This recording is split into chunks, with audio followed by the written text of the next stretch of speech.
ஹியூமனிட்டிங்க ஒரு மிகப்பெரிய பிரேக் த்ரூக்குள்ள நுழையுது.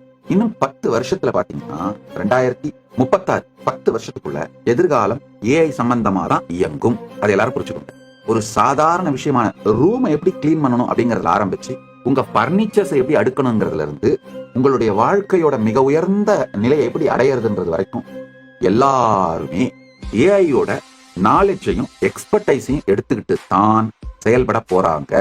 யார் இப்ப அடுத்த 10 வருஷத்துல எலைட் சொசைட்டியா, ரிச்சா, இன்டெலிஜென்டா, எஜுகேட்டடா, பூமியோட எல்லா ரிசோர்சஸையும் என்ஜாய் பண்ற எலைட் சொசைட்டியா மாற போறாங்க அப்படின்னா இந்த advanced daily AI companions use பண்றவங்க தான் மாற போறாங்க. அது 50% ஆஃப் த பாப்புலேஷனா இருக்கும்.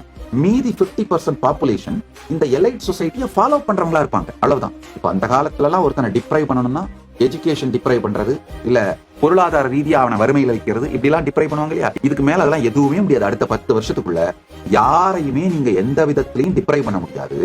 டெய்லி ஏஐ கம்பேனியன்ஸ் யூஸ் பண்றவங்க எல்லாருமே எலைட் சொசைட்டியா மாற போறாங்க. அது 50% ஆஃப் த பாப்புலேஷன் அப்படிதான் ஆக போகுதுங்க.